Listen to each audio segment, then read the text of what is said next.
Hoje nós vamos ter o nosso sexto tema, tá? Sobre a aula de clínica cirúrgica. Nós vamos ver aqui um pouco, tá? Do sistema circulatório.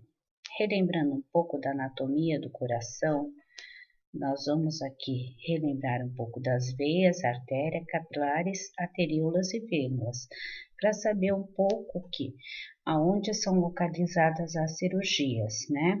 Nós temos os capilares, a veia sempre representada por azul, né? O coração e as artérias, né?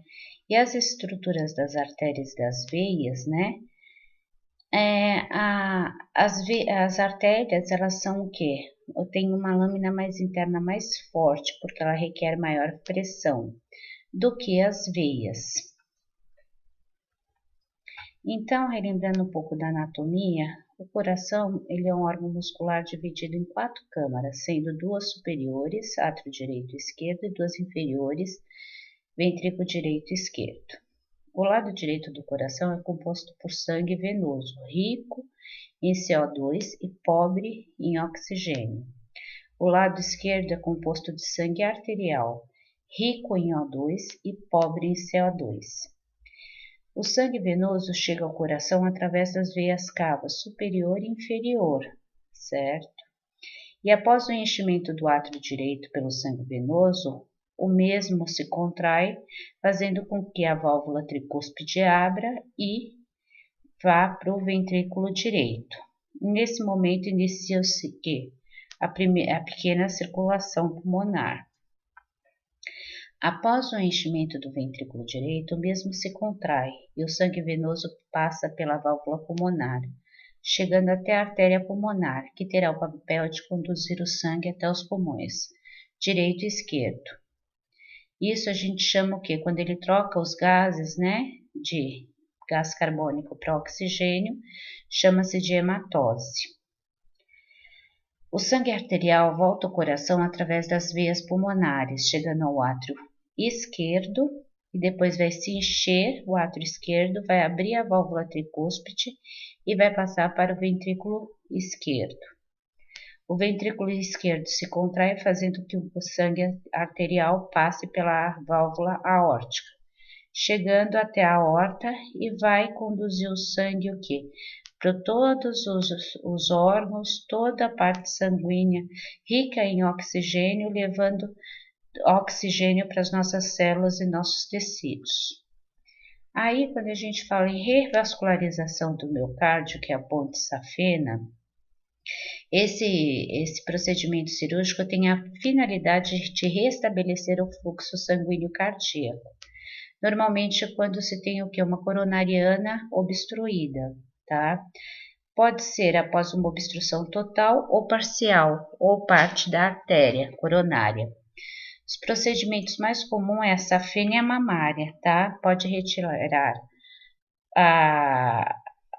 pode substituir, né? Tanto a veia dos membros inferiores, que é a safena, ou a mamária, que ela é localizada no tórax. Como vocês podem ver aqui, né, são as coronarianas. Aqui na artéria coronariana, né, a gente tem o quê? Um trombo, né, aqui localizado um trombo. Então, é retirada a artéria saudável lá, né, da veia safena, e é tirado esse pedaço, ou pode retirar totalmente ela e colocá-la aqui. E essa é uma artéria saudável, um volume totalmente fácil de passar o sangue. E aqui já fica mais comprimido, né? Então o sangue não passa, obstrói e tem a morte tecidual, a necrose. A ponte safena ela é retirada dessa veia aqui, por isso que é safena, que é essa veia que é utilizada, a safena aqui da perna. E é colocada esse implante nessa artéria coronária, aqui. Ou aqui, né, ponte safena, a gente tem uma placa de gordura aqui que obstruiu, então é colocado ela. Pode ser também, né, feito aqui a artéria mamária, que é retirada do tórax e depois é logo colocado aqui nas partes das coronarianas para fazer a revascularização. Também pode se retirar uma coronariana que esteja obstruída para poder fazer logo, né, a ponte, para poder ter o fluxo de sangue. A revascularização do miocárdio, manter sempre jejum, tricotomia 2 horas antes do procedimento, banho após a tricotomia, ferir sinais vitais, encaminhar o paciente para o centro cirúrgico. Uma cirurgia de grande porte tem que ter reserva de sangue e de UTI também. Nos pós-operatório, quando ele vai para a UTI, ele não volta mais para a gente, né? Só depois que ele tiver no seu estado melhor. Observar e anotar nível de consciência, manter a monitorização dele, comunicar as queixas álgicas, administrar as medicações, cuidados de higiene, alimentação e observar também um padrão respiratório, aspirar vias aéreas superiores, anotando as características das secreções, cuidados com o dreno, comunicar e anotar qualquer alteração e realizar curativo quando o médico liberar também. No cuidado pós-operatório, apoio psicológico sempre, decúbito elevado, mudança de decúbito se esse paciente não se movimentar, orientar a deambulação quando liberado e atentar-se para os 2 procedimentos cirúrgicos, membros inferiores e também no tórax, né? E cuidados com marca-passo se tiver. Aqui, se o paciente necessitar de um dreno de tórax, né, é colocado aqui no tórax do paciente, realizado o curativo, que nós vamos ver mais a seguir os cuidados com esse dreno de tórax, tá? Selo de água, coletora, extensão, que é quando ou tem acumula sangue, ou ar, né, ou água, pode estar colocando, que é o hemotórax, o hidrotórax, o pneumotórax. Aqui é o marca-passo, né? O marca-passo é o gerador de energia. Sempre tem aqui no átrio direito, nós temos os 2 nodos sinusal, aonde é gerados os impulsos elétricos. Então, esse marca-passo, ele é passado pela uma grande artéria, tá? Até chegar aqui por uma grande veia, até chegar aqui, tá? No átrio direito e colocado nesses 2 pontos para gerar energia. Safenectomia, né? Que é a retirada da safena, né? Por isso que tem que ter cuidado com os membros inferiores e também com o tórax, que é retirado essa safena aqui, tá? É colocado um fio e puxado ela para retirar, para poder fazer as pontes, né? Os cuidados, né, pré-operatórios, né, da safena. Que a safena, normalmente, se ela estiver boa, ela vai ficar ali e vai poder ser utilizada numa revascularização. Se esse paciente tiver muitas varizes, ela vai ser retirada e descartada. Mas isso não, se o paciente tiver que ter uma revascularização, vai usar a artéria mamária, como a gente viu, né? Então, no pré-operatório de uma safenectomia, uma retirada da safena, tá? A gente vai ter que manter o leito sempre o que? Pré-operatório, tanto no pós-operatório, em Trendelenburg, quer dizer, os membros elevados, usar meias elásticas, deambular periodicamente, estimular a ingestão hídrica, higienização completa, a lavagem intestinal, jejum de 8 horas e tricotomia na região inguinal e pubiana. No pós-operatório, sinais vitais, observar sempre sinais de choque em qualquer cirurgia, principalmente choque hipovolêmico. Observar coloração e temperatura das extremidades enfaixadas. Coloração para ver se não está ficando cianótica. Observar todos os sangramentos nas ataduras. Manter o leito em Trendelenburg. E no primeiro pós-operatório, deambular de 2 em 2 horas por 5 minutos e retornar para o leito. Não pode se esforçar muito. Dieta líquida após o peristaltismo, né? E depois livre. Complicações cirúrgicas, hemorrágicas e tromboses e embolias devem ser sempre observadas. Trocas, tá? Das válvulas cardíacas. Como normalmente essas válvulas, né? Ou essas cordoalhas tendiníneas, elas ficam o quê? Danificadas, né? Então, essas válvulas, elas podem ser trocadas, seja ela pulmonar, a tricúspide, a mitral ou a aórtica. Aonde der o problema pode ser trocada, tá? E essa substituição, reparo dessas válvulas, né? Isso daqui é uma colocação de uma válvula mitral, né? Então, normalmente ela é causada o que? Pode ser causada a danificação dela por uma endocardite reumática, tá? Ou bacteriana. Então, essas cordoalhas se danificam, essas válvulas se danificam e elas têm que ser trocadas. O período depende do fabricante, mas de 10 em 10 anos tem que ser trocadas elas, tá? O paciente com insuficiência mitral, ele vai ter o quê? Uma congestão pulmonar crônica e sintomas de fadiga, tal como a ortopneia, que é a dificuldade do paciente respirar em posição dorsal. Dispneia, né, de esforços e palpitações também. Extrasístole, quer dizer, batimentos a mais, né, do que deveria. Ou fibrilação arterial, que é o coração bater muito rapidamente, mais de 200 batimentos por minuto. E pode apresentar edema pulmonar e hemoptíase, que é o sangramento nasal. O tratamento aqui é cirúrgico, totalmente está indicado quando o paciente desenvolve uma disfunção brusca ou uma insuficiência grave, tá? Nesse músculo papilar que eu mostrei para vocês. O reparo dessa válvula, ela consiste na reconstituição dos folhetos, tá? Que é denominado, né, anuloplastia e costuma consistir em uma suturação do tecido vulvar, que vocês viram na fotografia mais atrás. Os folhetos também, tá? Eles podem estar calcificados. Aí ele tem esse procedimento, substitui a válvula chamada de esternotomia. E também pode ter uma estenose ou uma insuficiência mitral, que pode ser submetido tanto à comissurotomia quanto à anuloplastia mitral.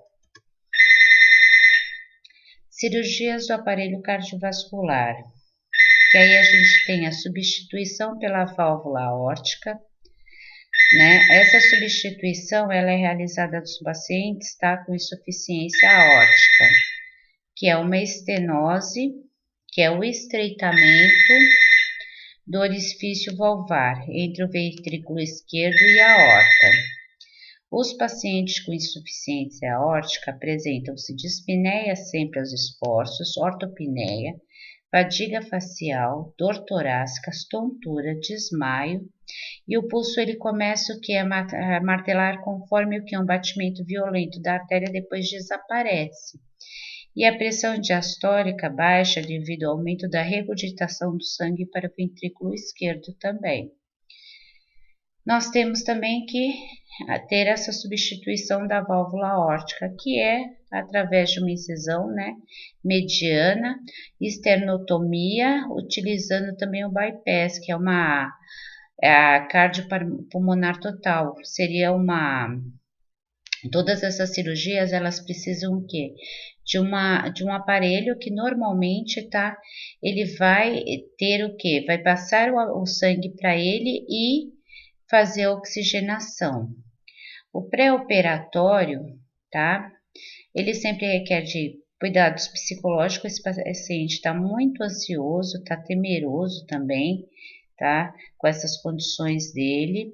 Sempre demonstrar interesse pelo paciente, estimular ou expressar sentimentos, dar apoio emocional, mostrar a unidade de recuperação cardíaca, né, onde ele permanecerá, explicar como ele retornará da cirurgia, colocar sempre à disposição qualquer esclarecimentos físicos também que ele tiver, como a tricotomia que vai fazer, né, se ele tiver o que promover higiene pessoal, como ele vai manter jejum de 8 horas, prestar os cuidados todos para eles, sempre orientá-lo, observar os efeitos colaterais dos medicamentos, suspender os cardiotônicos para não ter o que? Uma intoxicação digitálica que é causada por cefaleia, náuseas, vômitos, bradicardias e taquicardias. Observar sinais de desidratação nesse paciente, estimular sempre a ingestão de potássio, melhorar a função pulmonar. Parar com fumo e no intraoperatório, né, esse paciente ele vai estar no centro cirúrgico e depois ele vai lá para a UTI, tá bom? Aí, normalmente está lá na unidade da UTI, ele vai estar com a aspiração de dreno torácico, que é um aparelho ligado ao dreno para aspirar, que ele vai estar com dreno. Isso daqui é um suporte de PVC para medir a pressão venosa central, onde esse paciente, para ver se ele perdeu muitos líquidos, né? Para ver se ele não vai entrar numa desidratação. Nós temos o manual e nós temos também um que é transdutor eletrônico, que ele é colocado em um aparelho.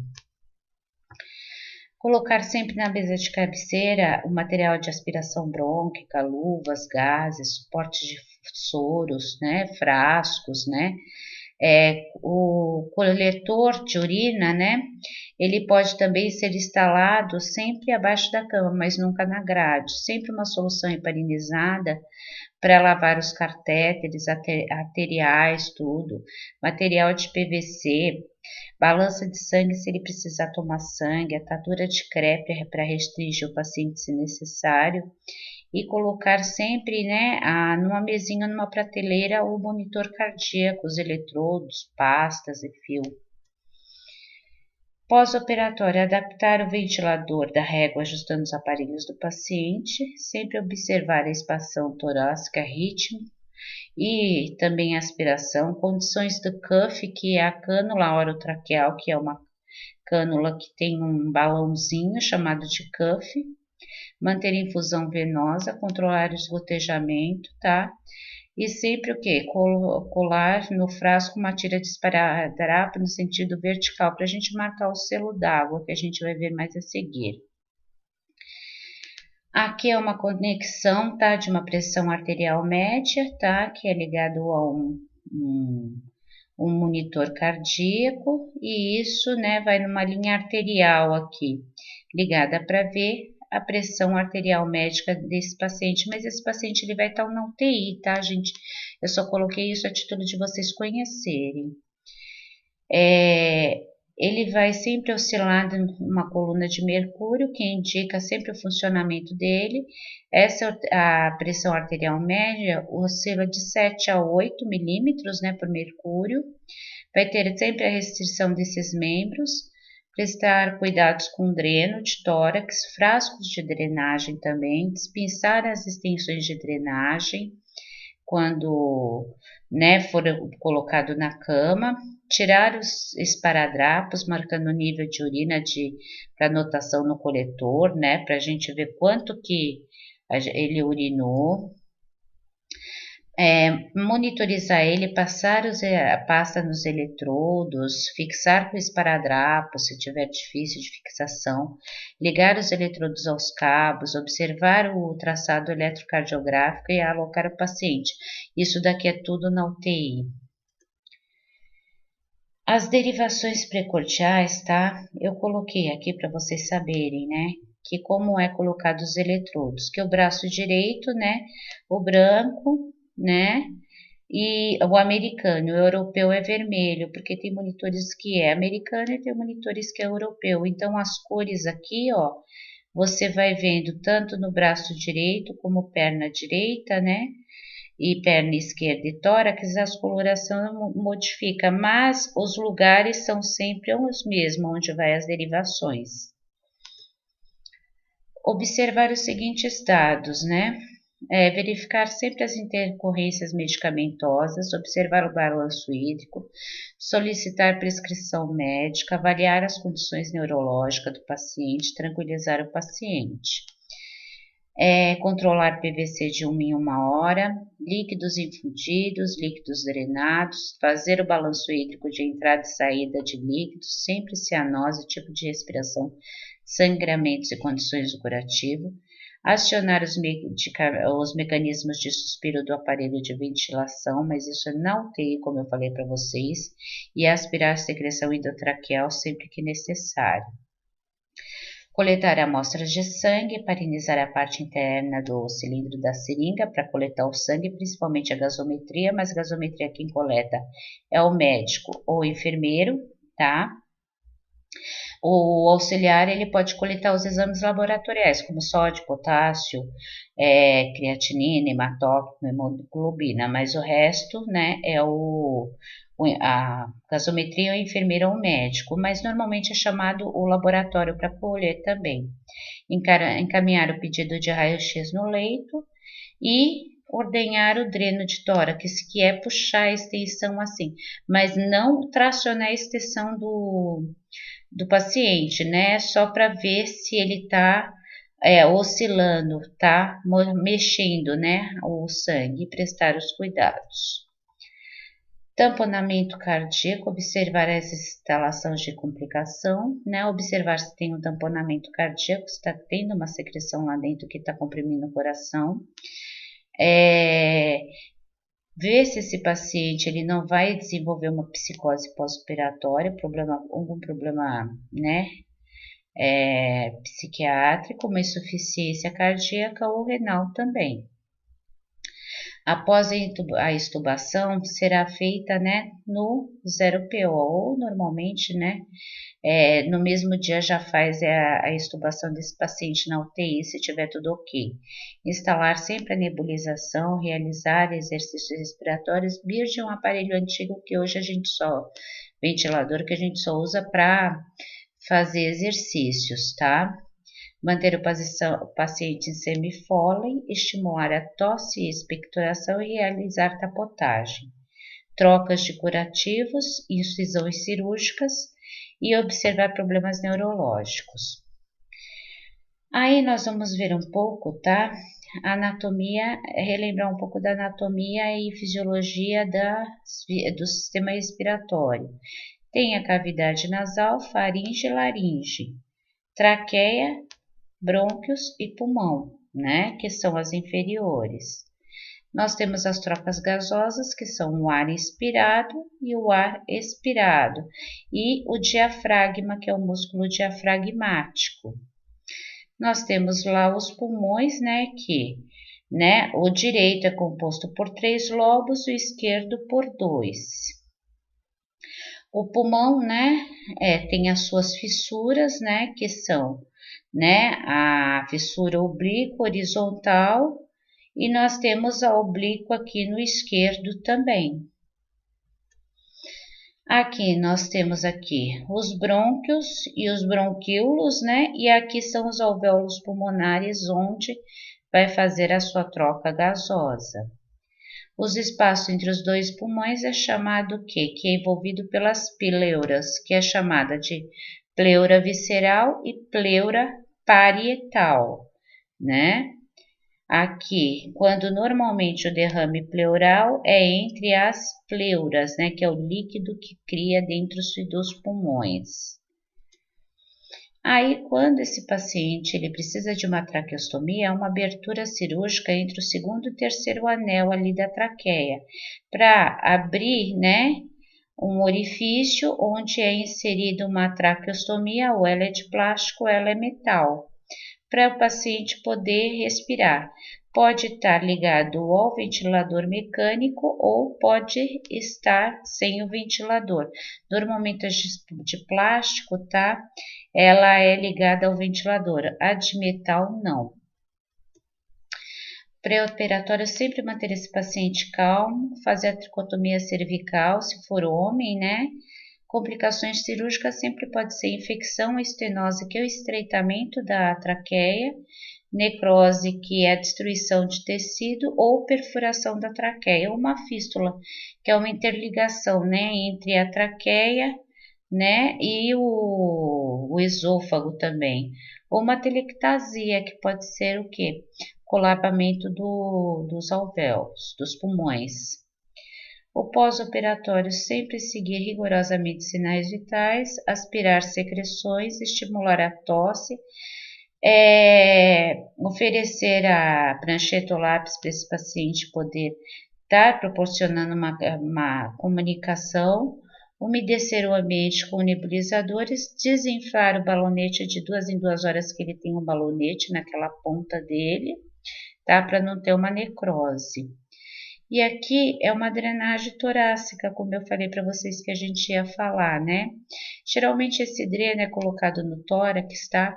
Quando há presença de pneumotórax é ar, o hemotórax é o sangue, o empiema é o pus e o quilotórax é os líquidos lá entre as pleuras que eu falei para vocês, né? Visceral e parietal.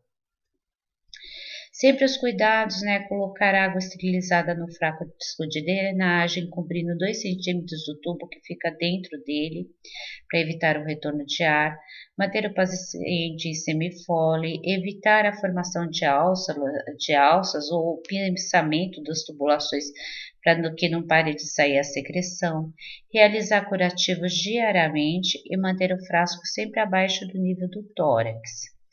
Encorajar sempre o indivíduo a respirar profundamente, tá?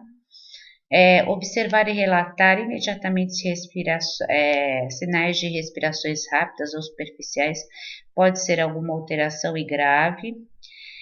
Anotar o volume drenado, características de 6 em 6 horas e rotular o frasco sempre com data, hora, volume e água destilada.